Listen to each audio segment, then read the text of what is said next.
Hello everyone, আশা করি অনেক ভালো আছো। সো গাইস, আজকে আমরা আবারও আসলাম তোমাদের খেলা দেখাতে। সো গাইস, আমার পিসিগুলো নষ্ট হয়ে গেছিল, তার জন্য আমি 2 লাখ টাকা দিয়ে একটা আইফোন কিনলাম।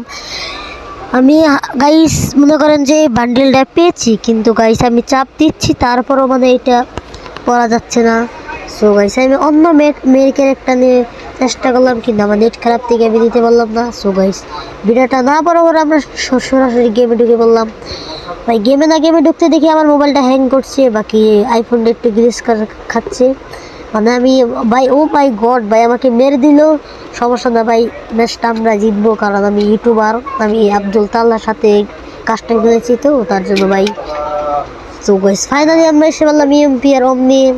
আজকে ওকে মেরে যাব। ও মাই গড ভাই, মোবাইলটা ভাই, সমস্যা নেই ভাই, আমি ম্যাচটা জিতবই। ও মাই গড, এখন আমি ওর বগলে যাচ্ছি, এখন মানে ওকে লাগাচ্ছি, তার সময় গোমাল ফেলে ফেলেছে।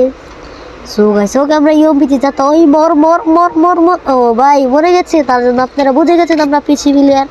আসলে মানে দেখেছেন, এগুলো মুভমেন্ট দেখে মানুষের মনে করবে আমরা পিচি প্লেয়ার। সো গাইস, আমরা আসলাম এক ম্যাচে ডডো, কিন্তু আমার নেট খারাপ দিচ্ছে, অনেক নেট খারাপ দিচ্ছে, মানে মোবাইলটা কাজ করতেছে না। সো গাইস, ওরকে মারার জন্য আমার মাথা নষ্ট হয়ে গেছে। মানে একটা ভিডিও মধ্যে যদি ভাই আমি যদি হারি ভাই, আমার মান সম্মান থাকবে না। আর আমার মনে করেন যে 3-4টা সাবস্ক্রাইব আছে, মানে ওগুলো থাকবে না আর কি। ওকে মারার অনেক চেষ্টা করলাম, দেখেন লাস্টে আমার সাথে কি হয়। এটা দেখলে পারে ভাই আমি গেম খেলা বাদ দিয়ে দেবো। ভাই ভাই এত 90 ভাই, ও ভাই মর মর মর, ও ভাই সব 90 মেরেছে। আমি এখন কি করবো ভাই, বাট আমরা অন্য ভিডিও চলে যাই।